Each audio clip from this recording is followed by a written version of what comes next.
Sponsored by Nearshores Taxi. Nearshores is a professional, safe, economical, and convenient transportation company. Located in Oxford, we serve to and from all airports in the region. Our vehicles are clean, comfortable, and well-maintained. Low fares and guaranteed on time. Dependable service, fully licensed, Nearshores Taxi is designed to keep you safe.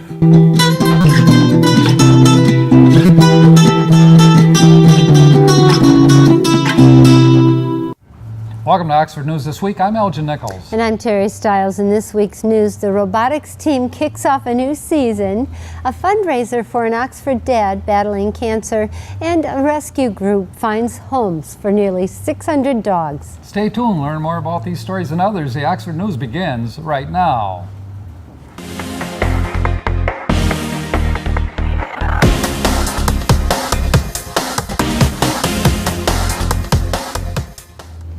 Oxford High School's Torque 2137 robotics team kicked off a new season on January 5th. The team has another world championship on their minds. Because the team did so well last year, they have a guaranteed spot at the world competition this year with all expenses paid by NASA. The team has their first competition on March 7th in Belleville. They will put their custom robot to the test in various challenges. The students look forward to taking on the competition and making the Wildcat team presence known throughout the state. 35-year-old Oxford Village resident Eddie Kenny recently received shocking news. He was diagnosed with Ewing's sarcoma, which is a rare pediatric form of cancer. Kenny will be undergoing treatment for at least the next 6 months at the University of Michigan in Ann Arbor. Upon learning of the diagnosis, the only thing on Kenny's mind was that he wanted to care for his family, which included his 10-month-old son, Edmund Joseph Kenny. Kenny's family members and friends have organized a fundraiser for Eddie on Saturday, February 16th at the Knights of Columbus Hall in Lake Orion in Orion Township. The fundraiser will start at 7 p.m., which includes food, live music, a 50-50 raffle, silent auction, and a cash bar. Tickets are $25 at the door or $20 in advance, and you can purchase those tickets at Sisters Hair Care, which is right downtown Oxford. The salon number is 248-628-7520. For more information about the fundraiser for Kenny or to make a donation, contact Tia Arbiter by phone or at 248-506-5991 or send an email to Tia Arbiter, it's ARBIETER, at yahoo.com. 2018 was a productive year for Canine Stray Rescue League. The Oxford-based nonprofit organization saved the lives of over 500 pooches last year and processed nearly 600 adoptions. With many dogs in shelters due to pet overpopulation, there is a great need for homes that will adopt. The kennel is open Monday, Thursday, and Sunday from 1 to 4 p.m. On Friday, 2 to 5 p.m. and 12 to 4 p.m. on Saturday. The facility is closed on Tuesday and Wednesday. For more information about the organization, visit their website or call 248-628-0435. A December 28th altercation between two drivers on Baldwin Road became violent, and a Lapeer resident, Edward Christopher Miller, was charged with 1 count of discharging a firearm from a vehicle, which is a felony punishable by up to 10 years in prison and a $10,000 fine. He was arraigned on December 30th in the Rochester Hills District Court and was released after posting a 10% of his $5,000 bond. Anyone with any information about this incident or witnesses, please contact Sheriff Detective Jason Lewert at 248-969-0369. The other driver was an Oxford man. Sportsmen want to catch more fish, want to catch bigger fish. Hans Cologne claims his product will do both when just a pinch of his magic potion is applied to your favorite lures. Cologne is the creator of Fish Slime Paste, made in Oxford. It's a mixture of fish attractant oils, waterproof paste, and glitter flakes. Glitter flakes, interesting.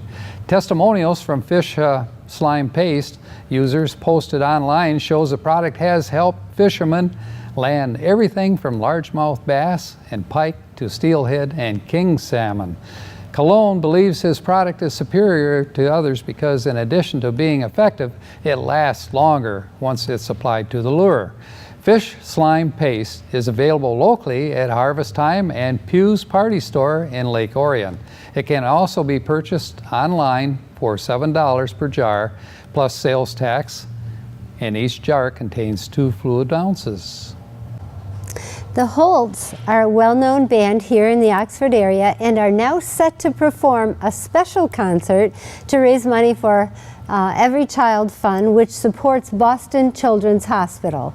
They will bring their vocal and instrumental talents to the stage of Lake Point Community Church on Sunday, January 13th at 6 p.m. Tickets are available for suggested donation amount of $20 and can be obtained by calling the church at 248-628-0038 or sending an email to laurabeth18@hotmail.com. Wreaths Across America and American Legion Post 108 in Oxford would like to thank all of the scouts and people who placed wreaths on all the veterans' graves during the December 15th event.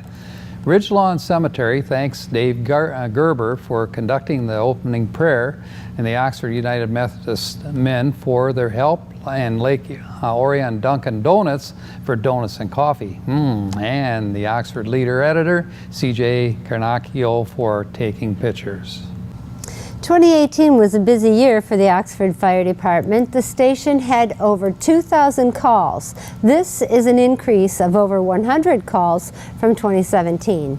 Since 2015, the call volume has been steadily increasing. Last year's medical calls in the township and village totaled 1,600 calls. That's up from about 15 medical calls the previous year.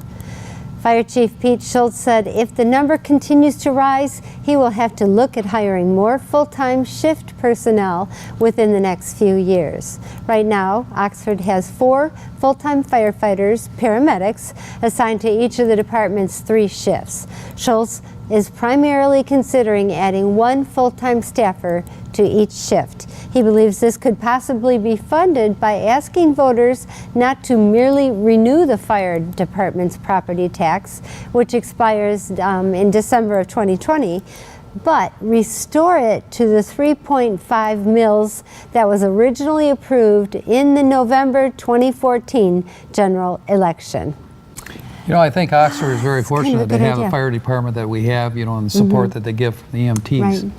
Yeah, they're professional men and women, and they're treated as such by the Oxford Township Fire Department as well as the government itself and the village as well. They really are outstanding, and I can't believe they've had so many calls increase this year. Wow. Yeah. I guess we better be more careful out there. They're busy little rascals led by Pete Schultz, who does a great job as the chief. Well, and I think part of that is Oxford is growing. It is. So there's more homes, there's more people, there's more incidents. So we all need to be careful out there. Absolutely. And Well, speaking of careful, we want to make sure you dress warm out there, because all of a sudden we got hit with this really, really cold weather. I know, 50 degrees one day and 28 the next. Right, you never know what's going to happen. So do stay warm, be careful, watch out for the ice on the roads. I think we talked about that last week, and we probably will for another couple weeks. From what I understand, I read this morning, there's only 6 more Mondays until spring. So that's encouraging. Right around the corner. Yeah, that's it for Oxford News this week. If you'd like to learn more about these stories or others, pick up a copy of the Oxford Leader, or you can catch us on our website, occtv.org, on YouTube, and of course our regular cable channels, Spectrum, Channel 191, and Charter, or excuse me, AT&T. I want to get that Charter in there. Right. AT&T Channel 99. Coming up soon, OCTV's very own Cody Wright with school sports and schooling around, incorporating great topics with Alexis Ware. And you won't want to miss Auto Talk and Science in the News with Dave Kenny. We can't forget Danielle Smith either. She's helping Alexis out. I'm Terry Stiles. Thanks for watching Oxford News this week, where we bring your news closer to home. And I'm Elgin Nichols. Remember, always be kind to your friends and neighbors, and thanks for watching. Welcome to this edition of Auto Talk. I'm Dave Kenny, and these stories are taken from the publication Automotive News. In our first story, Ford Motor Company is seeking to broaden the appeal of the venerable Explorer by better listening to customers who have made it the nation's best-selling utility vehicle of all time. The automaker says the Explorer buyers ask for more interior space, towing capability, and performance. The sixth-generation Explorer, introduced January 9th ahead of the Detroit Auto Show, will deliver on these customer wishes, Ford says. The 2020 vehicle on sale this summer was redesigned on a new rear-wheel drive unibody platform that gives it sportier styling and what Ford engineers describe as better handling. The 7-passenger crossover can tow up to 5,600 pounds, 600 more than the outgoing version, and has best-in-class second and third-row headroom, Ford claims. The 2020 Explorer will be more expensive than the current version, but Ford contends that customers are willing to pay the higher prices for more content and capability. It starts at $33,860, including shipping, and that's $400 more than the 2019 Explorer, but the base model includes more than a dozen new standard features, including a power liftgate, Ford Co-Pilot 360 suite of driver assist technology, and Wi-Fi connectivity. The base engine, a 2.3-liter EcoBoost inline-4, is expected to get 300 horsepower and 310 pound-feet of torque. It's paired with a 10-speed automatic transmission. Buyers can upgrade to a 3-liter turbocharged V6 on the high-end Platinum trim that's expected to get 365 horsepower and 380 pound-feet of torque. Intelligent four-wheel drive is available. The Explorer, first sold as a 1991 model with a starting price of less than $18,000, has been one of Ford's most successful nameplates, and last year trailed only the F-Series pickup and Escape crossover in the brand's U.S. sales. The interior of the 2020 model is quieter and includes more head and hip room. Second and third row seats fold that can accommodate a 4x8 sheet of plywood, which wouldn't fit in the outgoing version. Ford says the 2020 Explorer gains 6.1 cubic feet of cargo space behind the front seats, a reversible floor that's easy to clean after hauling kids' mudcake cleats, and a feature that engineers have dubbed the Apple Catcher, a lip on the rear floor that's meant to stop wine bottles or spaghetti sauce jars from rolling out the back when the liftgate opens. Every seating position in the second and third row has child seat anchors, and retractable second row sunshades are optional. An 8-inch touchscreen is standard, and there is an optional 10.1 screen in a portrait configuration that's taller than it is wide, which is a first for Ford. In addition to its standard driver assist technology, including a lane keeping system and an automatic emergency braking, the 2020 Explorer is the first North American nameplate to offer the automaker's second generation of Ford's Active Park Assist. That feature, standard on the Platinum trim, allows drivers to parallel or perpendicular park by pressing and holding a button. Previously, the driver had to hold the steering wheel and control the braking and acceleration. Good car. And on the recall front, Toyota Motor Corporation says it's recalling another 1.7 million vehicles worldwide for potentially faulty Takata airbag inflators as part of a multi-year industry recall campaign announced in 2016. Automakers are adding about 10 million vehicle inflators in the United States to what was already the largest ever recall campaign in history. 2 weeks ago, Ford Motor Company said it was recalling 953,000 vehicles worldwide for Takata inflators. Previously, 37 million U.S. vehicles with 50 million inflators were recalled, and 16.7 million inflators remain to be replaced. At least 23 deaths worldwide have been linked to the rupturing of faulty Takata airbag inflators, including 15 in the United States. Toyota's new recall relates to vehicles from the 2010 to 2015 model years and includes 1.3 million vehicles in the United States. More than 290 injuries worldwide have been linked to Takata inflators that could explode, spraying metal shrapnel inside cars and trucks. In total, 19 automakers are recalling more than 100 million potentially faulty inflators worldwide. To date, 21 deaths have been reported in Honda Motor Company vehicles and 2 in Ford. The defect led Takata to file for bankruptcy protection in 2017. In April, an automaker's components maker, Key Safety Systems, in April, completed a $1.6 billion deal to acquire Takata. The merged company, known as Joyson Safety Systems, is a subsidiary of Ningbo Joyson Electronic Corporation. Well, that's it for this edition of Auto Talk. I'm Dave Kenny, and as always, may the wind be at your back as you cruise down life's highways. Hello everyone and welcome back to Score News. This week is a little bit different. We're at the home game for one of the girls' basketball games. We're going to talk to one of the students in the student section and see what he has to offer. Hi, what's your name? I'm Tristan Bennett. Christian Bennett. All right, so he is going to be our student host for this week. Christian, what grade are you in? I'm in 10th grade. Okay. And what is your favorite part about school? Just me and all my friends every day. Awesome. And what brings you out to the girls' home game today?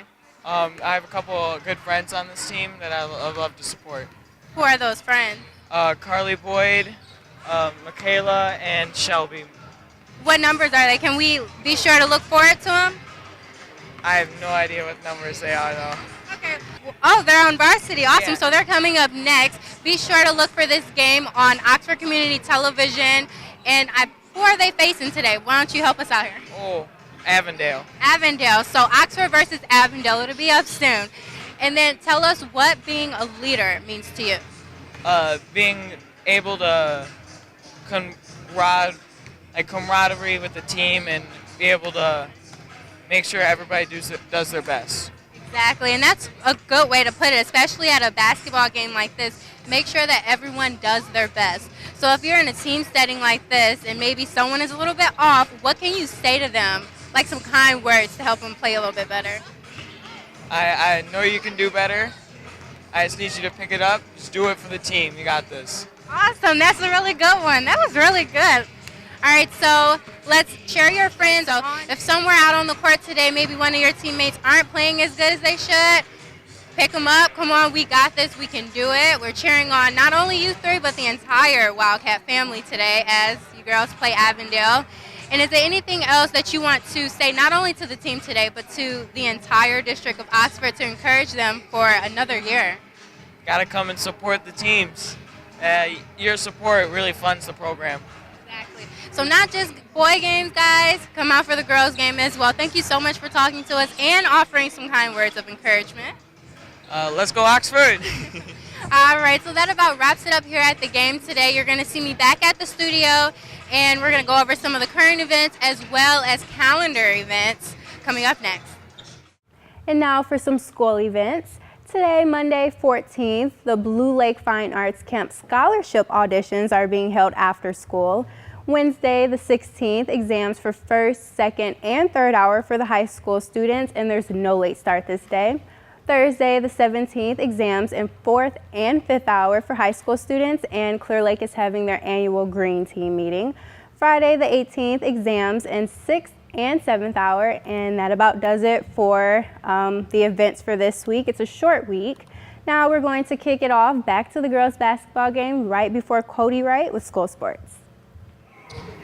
All right, so I had to stop by and talk to some more students in our student section. I am here with, tell me one more time. Robert Abbott, a junior. And? Hunter Elber, I'm a junior. All right, and what brought you guys to the girls varsity game today? We just wanted to come out support. We had really nothing else going on because it's the end of the semester, so we just thought we'd come support our girls basketball. Great, I love to hear that because too often you see a bunch of kids in the student section for the guys' games, but never for the girls. So are you usually here for the boys as well? Yes. Okay. But you come to both?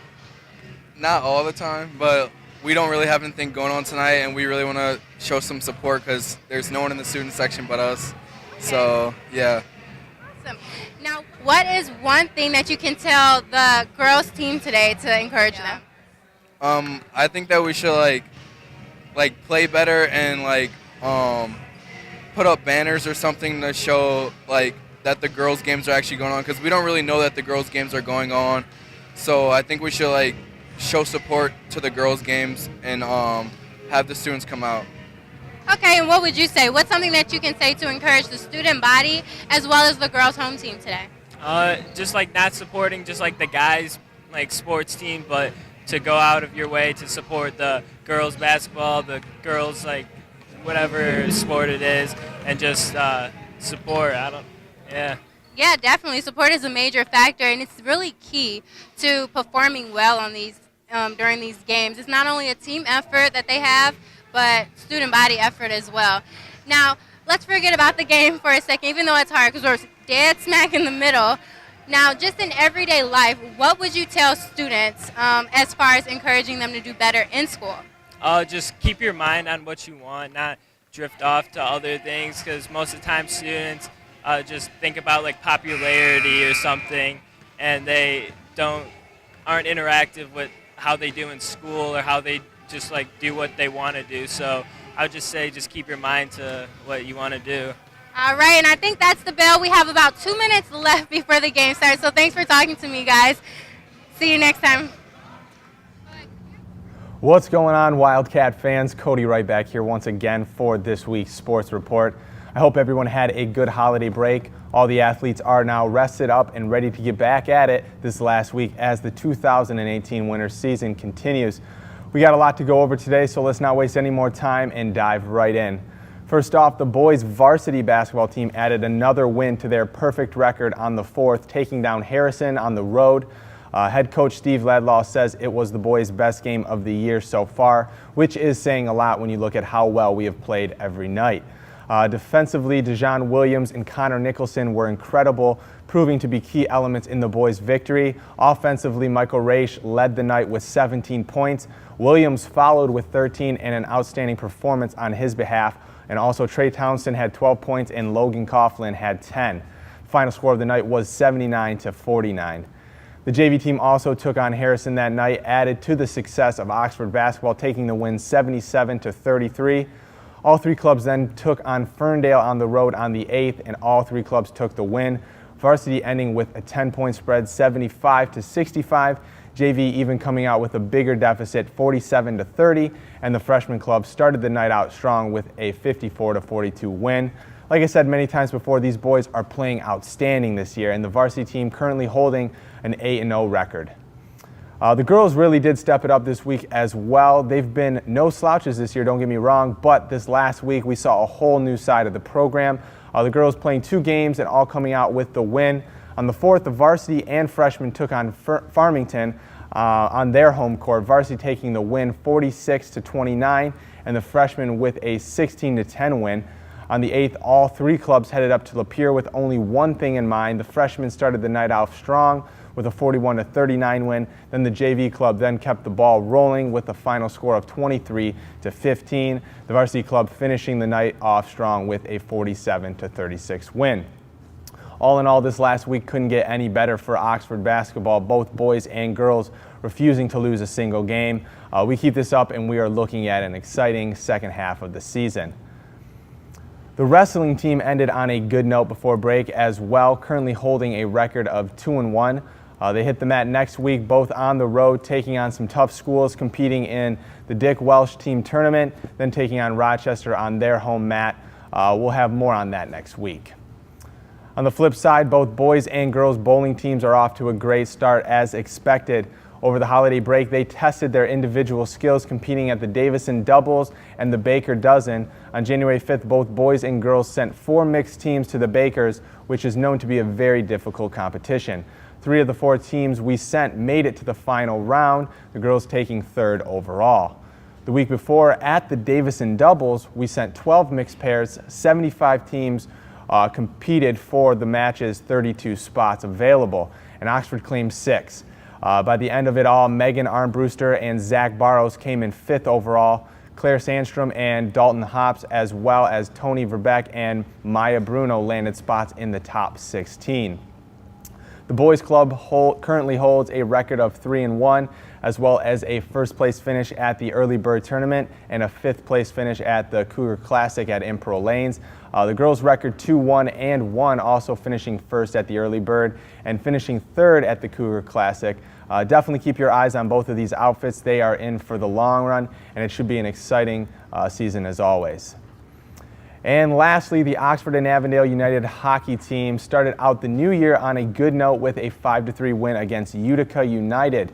The boys have been struggling this year. However, since it's been established that we are currently rebuilding a foundation for a hockey program, struggling with a very short bench. This proves to be a great sign. Team chemistry is coming together, and getting a few wins under your belt is exactly what we need to get some confidence. The first goal of the night was scored by Donovan Thompson, followed up by Brendan Volger. In the second period, Ben Pratt grabbed a goal as well, and in the third period, Pratt put 2 more pucks in the back of the net, giving him a hat trick on the night. Austin Spivey was in net for us, only letting 3 past him out of 42 shots. The boys' record is now 3-9 overall. We certainly look forward to seeing more games like this in the season's future. And that's going to do it for this week's report. For any more info on these events and more, go to oxfordathletics.org. There's plenty of game breakdowns, statistics, and records all right there for you to check out. Once again, that is oxfordathletics.org. While you're at it, might as well check us out at occtv.org.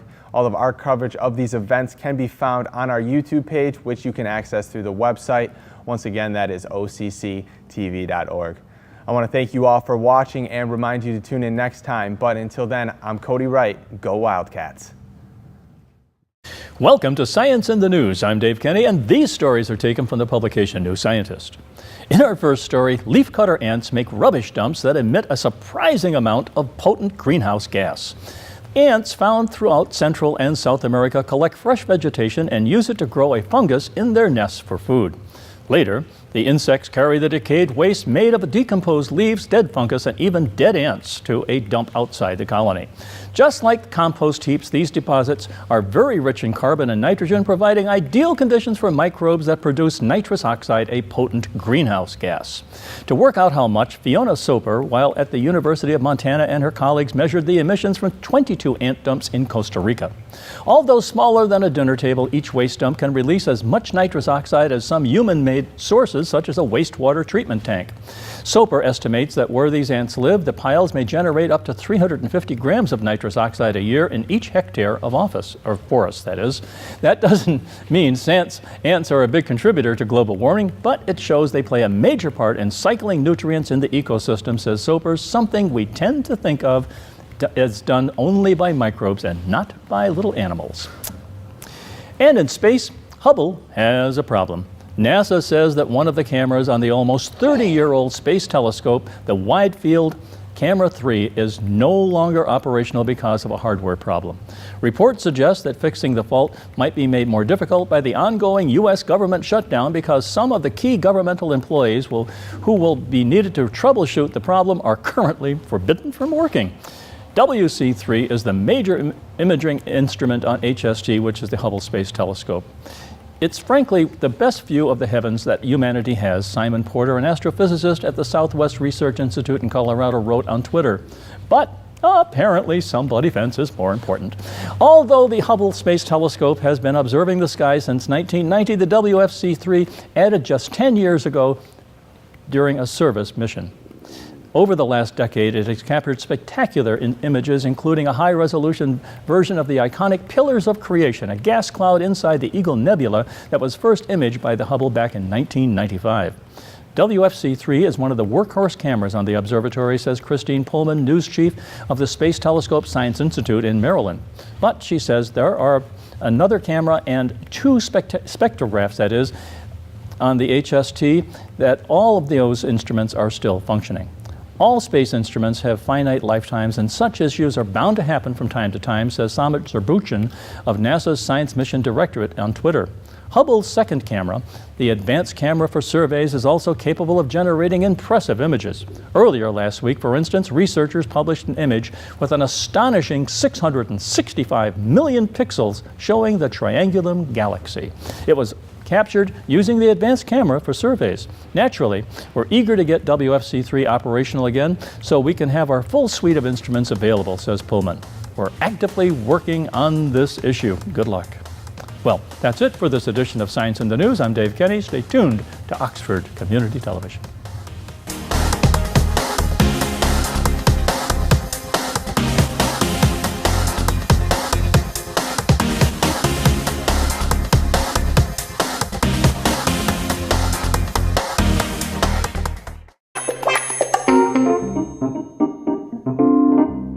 Sponsored by Nearshores Taxi.